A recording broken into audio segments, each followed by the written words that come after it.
Good morning sa inyo lahat dyan mga kabayan, mga kaidol. Hapon po ay half day lang po yung trabaho namin kasi umuulan po dito. Maaga pa po, alas 12, saktong alas 12 ng tanghali ay umuulan.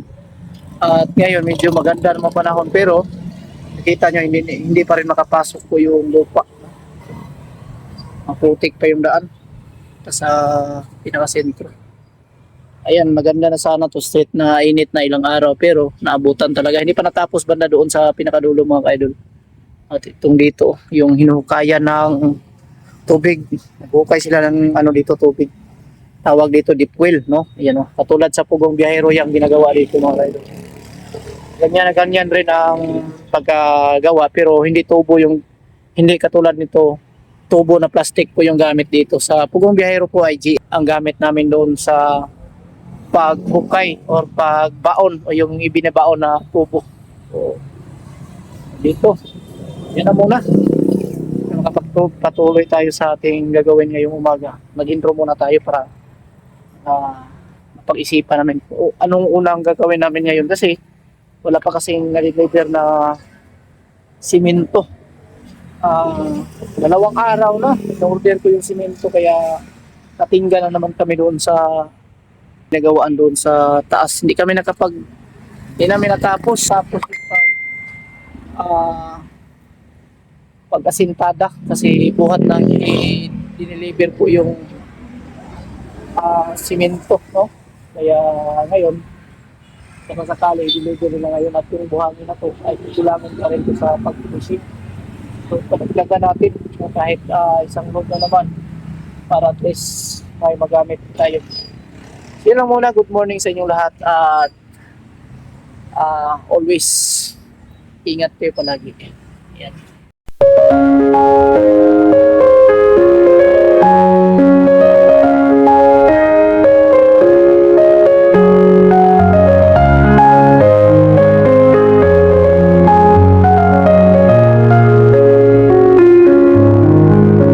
Mga kaidol, pinagawa natin sila ng couple or patungan, no? Yan dito.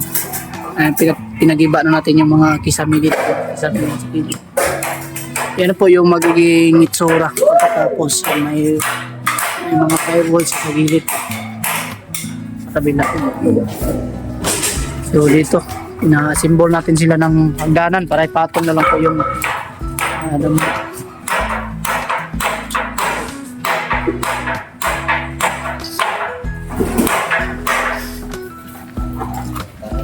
bukan yung mga gagmay lansang ha, kaya hindi tama po lang. Pangit po.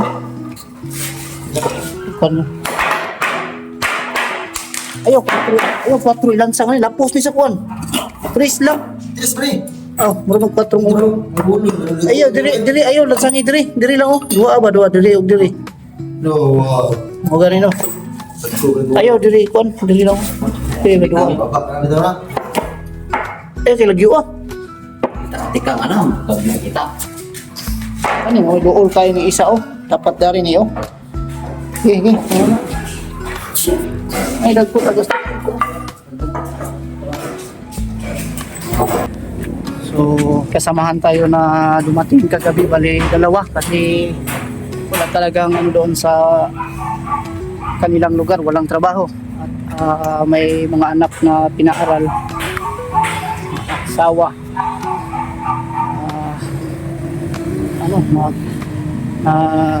Ano sila dito na may trabaho na. Pumunta sila dito mga kaidol para at least makapagtrabaho. So, kaya walang problema.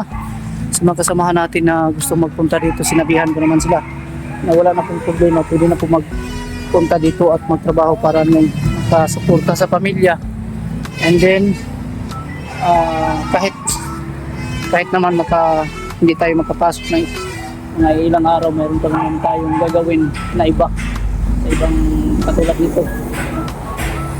Hintay lang namin idol na humupa yung yung lupa dito na tinambak yan kasi kulang pa dito, kulang. Ayan, so dito natin sila para at least may magamit ng asintada mamaya, asintada at saka palikada. Yaga lang nyo na. Wala yung mga sako, no? Wala yung mga sako. Para unta to masaking lang na ba? Eh kaniyo ayago na lang niya kay magpa-deliver tag balas niya. Ha? Wala mo to gitambak naman ta ko isako ato dinao.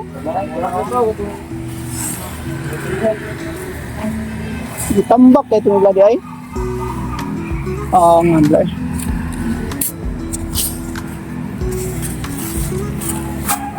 Wala tayo makuha na naroon, mabutangan. Transfer ba?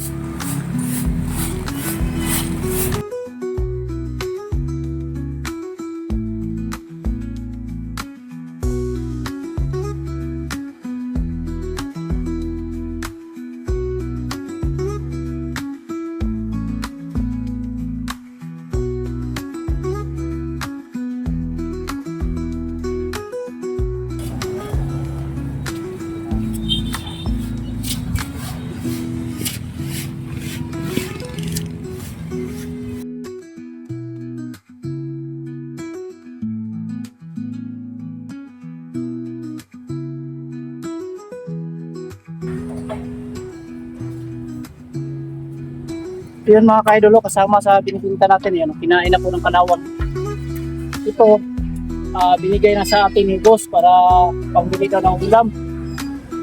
Ito problema, pwede na natin itong ibinta.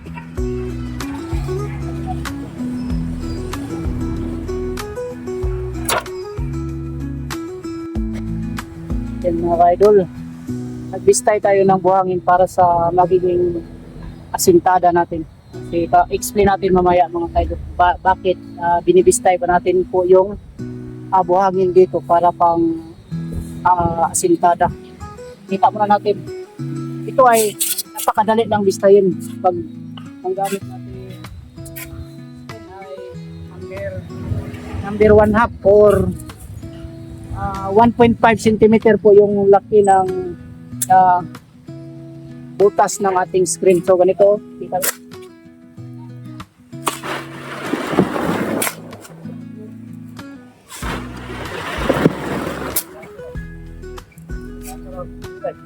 na dili na ibaligyan mo amo no.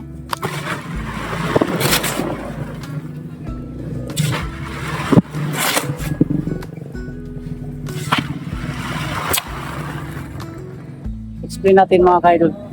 Ganito kasi yan pag katulad nitong mga buhang kita natin. Itong buhangin na ginagamit natin ay maraming mga bato-bato. Ayan o. Ayan. Pag hindi kasi natin to ibibistay mga kaidol ganito. Pag mag-asintada tayo ng hollow blocks tulad ng B4 lang. So mangyayari nito bumabangil to sa gilid ng hollow block pag pinapatong natin. So ang ginagawa natin para maiwasan natin yung ganyan ay binibistay natin ito po. So ito po kanyang reject sa pagbistay. Kita niyo dito. Ayan, napakadami yun. Ayan. So, ang post nito mga kaidol, pag asintada tayo, matagal to siya mag-asintada kasi kailangan pa nating yung kukunin pa natin sa isa sa ilalim kung may nakabangil na bato tulad dito. Minsan kasi, ni-explain ng iba ng mga small contractor or mga ibang nagtatrabaho sa construction na hindi na kailangan bistayin kasi makita naman yan pagpatong ng hollow block pero matagalan kayo, hindi katulad nito madali lang bistayin, you know? Yan, so bistay natin yan, ang dali, ang bilis lang natin mabistay tapos wala na tayong problema. Ganito na po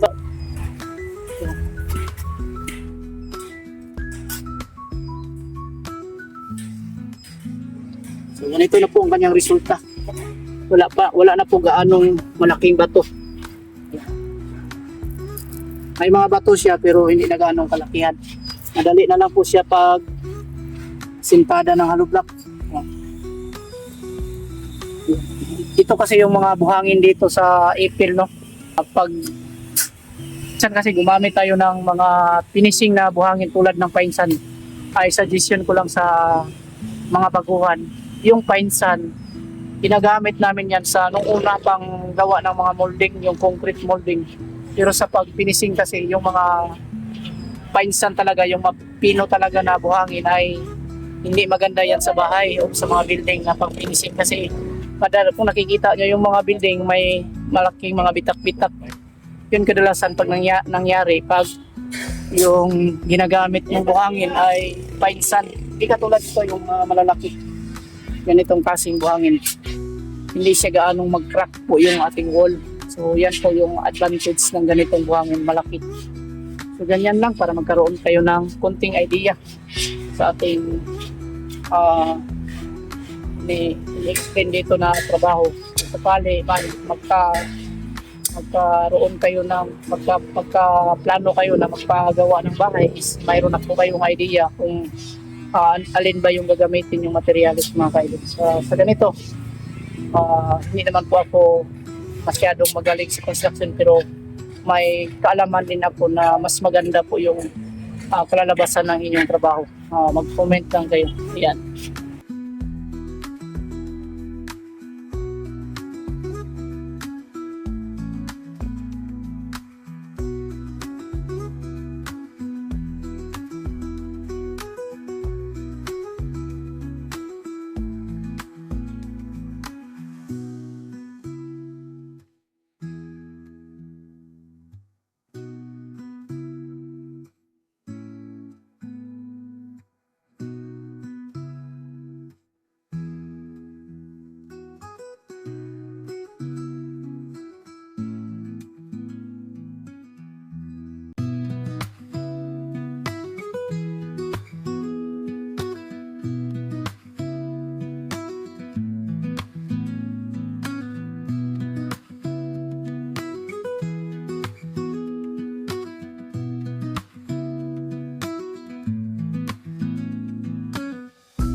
Good. Iya, ay.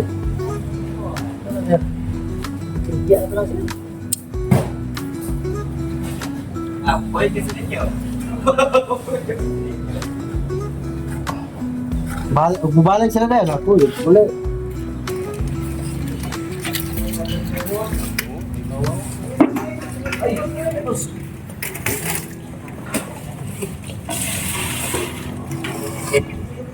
Right, Tom. Dito ba?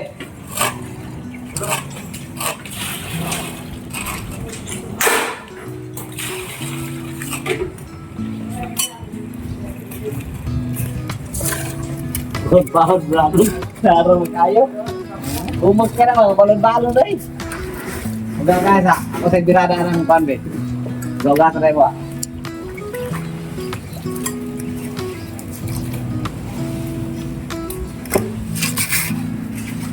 Kapig.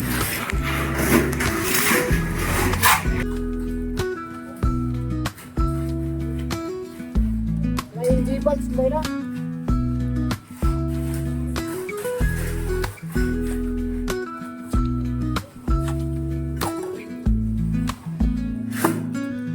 Dahil kumiraman. Dahil kumiraman. Yan mga kaidol, yung pagka-finish natin dito ay smooth finish, so medyo matagal-tagal po siya bago matapos natin kasi kailangan pa natin itong patuyuin. Ang smooth finish po kasi mga kaidol ay hindi po siya kailangan gamitan ng skim coat, applyan ng skim coat, no? Kasi mapapakpak lang po yung skim coat pag gumamit tayo ng skim coat ito. Kadalasan po ginagamit dito mga kaidol, yung pass, yung tinatawag na pinto na pass. Yan po yung gagamitin pang masilya dito. So, kaya po natin ini-smooth to kasi ang sa ilalim nito ay smooth din po yung pag-finish po nila. So, sinasabay na lang po natin para pantay po yung pag-finish pagdating ng araw kung magpipintura na po mga ito. Yan lang po. Medyo ngayong araw na to maulan kaya po natagalan tayo dito at napakataas pa po ng area natin. So, yan lang. Okay na eh. Okay na. Pila ng gunita ni Muloy? So yan mga kaidol, papakita natin ang latest update. Yan, dumi-dumi na natin. Sa katrabaho natin mga kaidol yan. Kita yung kamay sa construction worker. At ito yung ginagawa namin kanina pa. Smooth finish po yung wall namin dito mga kaidol. Yan. So dito, wala pong problema dito kasi dito pa sa baba yung magiging kisame nito pagdating ng araw.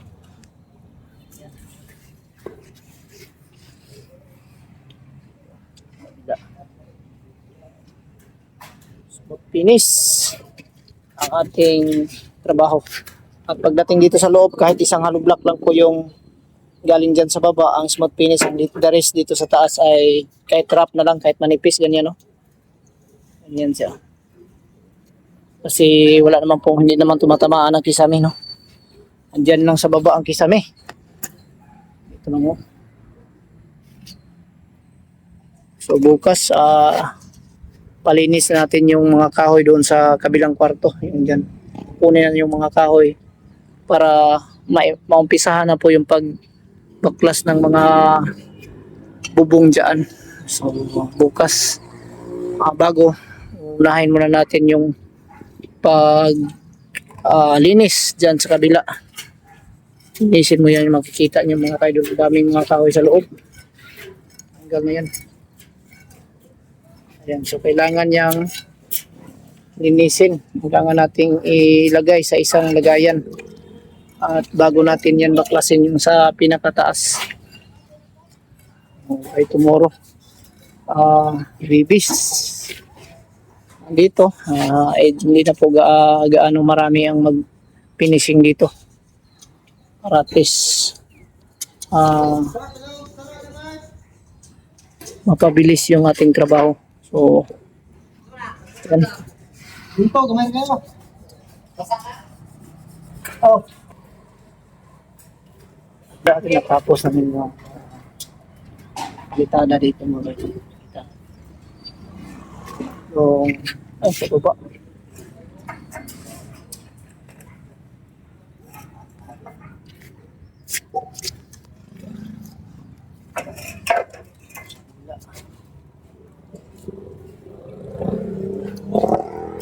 So, kung sa ilalim para makita natin dito sa taas ang sa labas yung pinaka outcome sa finishing natin. Baba tayo. Pakita natin mga kainol yung update dito sa yung dito ka sa baba makatingin yung sa so, finishingan na yan natin sa pinakaharap dito sa baba. Smooth finish po yung pagka finishing mga kaidol.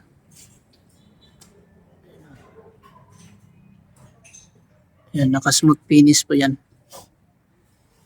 So, mas maganda sa smooth finish kasi matibay po siya at hindi basta-basta po masisira yung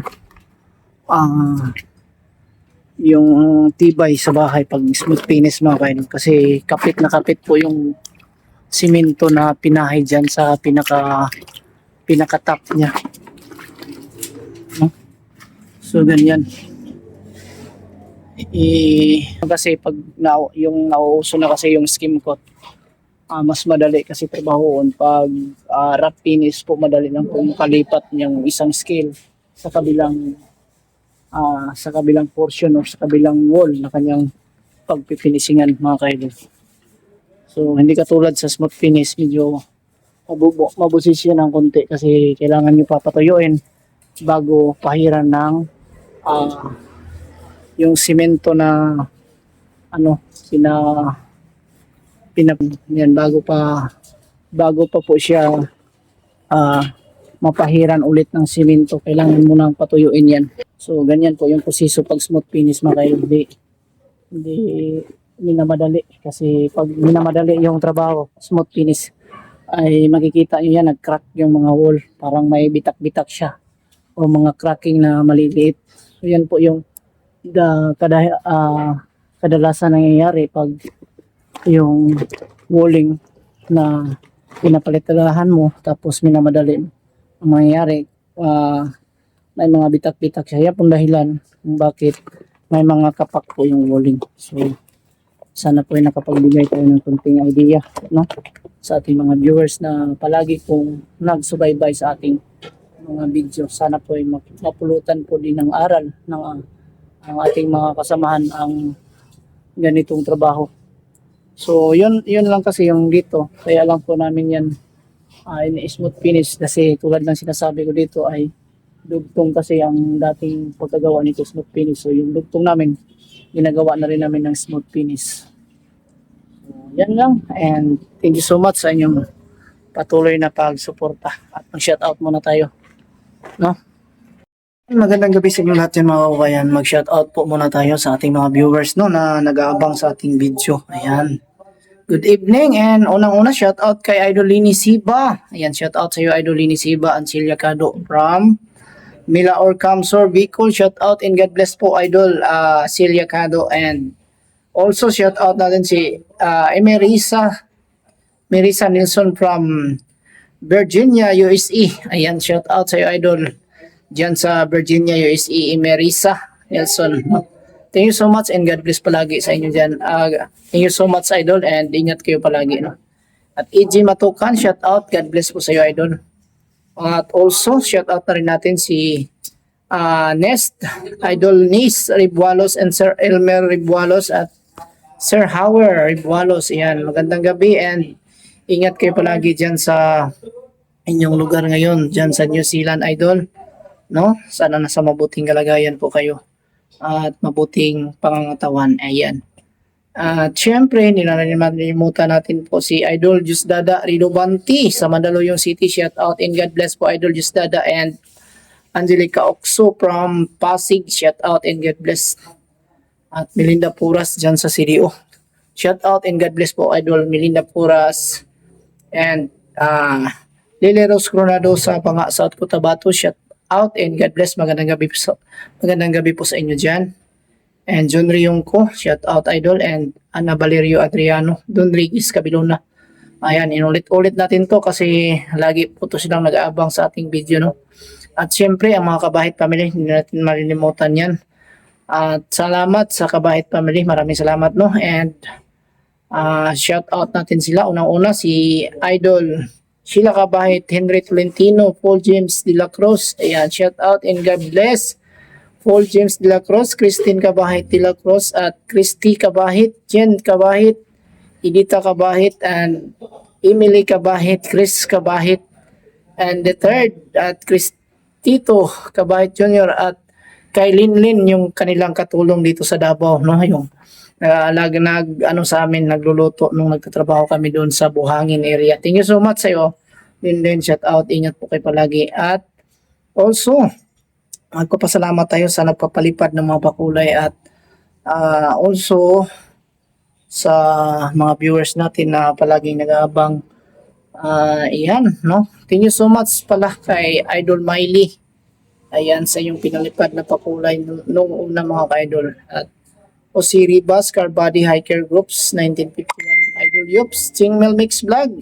Thank you so much, Gray, Nida Grips Vlog. Ayan, Ross Pahamulin, Stevie TV, T161, Martina Junri Vlog. Ayan, thank you so much po. And Rina Bonilla, Imelda Gomez, Villa Sofia. Yan, thank you so much po, Villa Sofia. Romeo Arsino, maraming salamat sa iyong patuloy na pagsuporta at panonood. Inday Imski Vlog at Irene Dilman, Marisa Gutostos, Celine Gali. Yan, binabanggit natin lahat. Yan, maraming salamat sa inyong lahat. At Irene Dilman, Marisa Gutostos, Celine Gali, Bernice D.S. Germany, and Asel Cross, Uwaslov, Solidad Alcantara. At kay Bing Victor, maraming salamat sa inyong lahat. It's Playing Fanda. At Fia Vlog, Flora Nibins. Yan. Flora Nibins, Natalie Johnson, Lolo Binet, and Marlon De Leon. Marlon De Leon and Marietta Noto Vlog. Mary Arandia. Maraming salamat. At also kay Bisimid Bisi Kitchen dyan sa HT Hong Kong, no? Maraming salamat po, Idol. Ingat ka po palagi dyan. At kay Idol Prisi Bintola, yan. Maraming salamat sa inyong lahat, sa inyong kabaitan at palaging panonood ng ating video. God bless sa inyong lahat. Yan lang po muna ang ating latest update sa araw na ito. Bye-bye!